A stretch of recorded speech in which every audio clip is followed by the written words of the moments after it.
Bonjour à tous, bienvenue pour cette nouvelle question du Pourquoi Padré. Aujourd'hui, Bertille nous écrit « Puis-je pratiquer le yoga ?»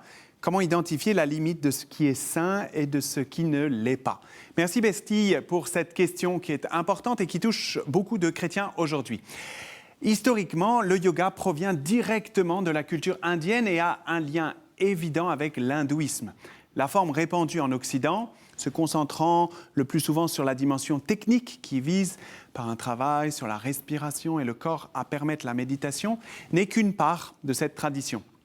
Le yoga, comme gymnastique, est la troisième marche sur 8 d'une voie méditative qui conduit, dans la tradition hindouiste, à l'illumination. Et en ce cas, où cette activité vise à libérer l'âme du cercle des réincarnations, on ne peut bien sûr pas du tout conjuguer cette pratique spirituelle avec la foi au Christ Sauveur, mort et ressuscité pour notre salut.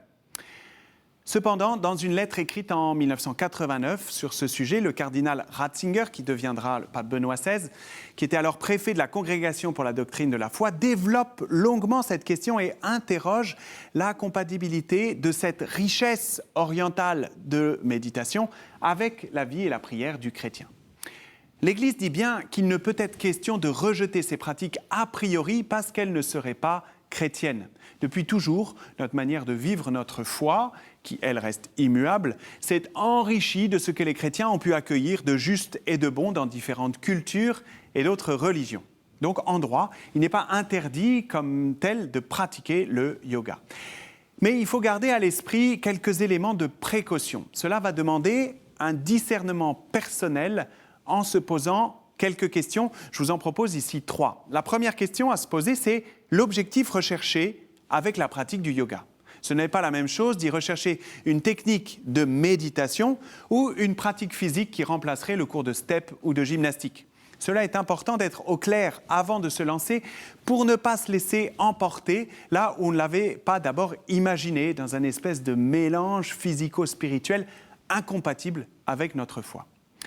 La seconde question est: qui m'enseigne le yoga et pourquoi? Il y a de tout dans ce marché qui est devenu l'enseignement du yoga en France.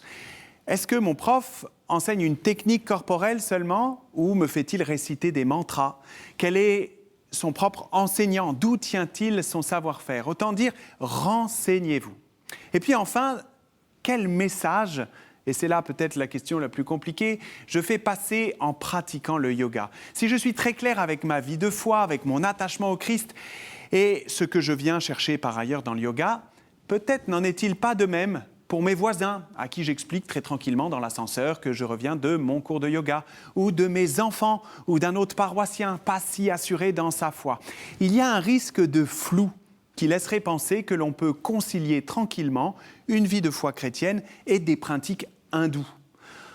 On retrouve le même débat chez saint Paul autour d'une question de viande sacrifiée aux idoles. Alors je vous passe le débat, mais ce qui doit primer, c'est le souci de la charité. Comment j'aide mon prochain à vivre sa propre vie de foi en vérité? La pratique courante du yoga dans notre société se concilie trop souvent avec en fait une perte de la pratique de toute vie de prière. Or je crois qu'il y a d'abord une immense richesse à redécouvrir dans les traditions spirituelles variées au cœur de l'Église, permettant tant la méditation que l'unité de l'âme et du corps. Merci pour cette question. Merci de continuer à envoyer vos questions à Pourquoi Padré et je vous dis à très bientôt.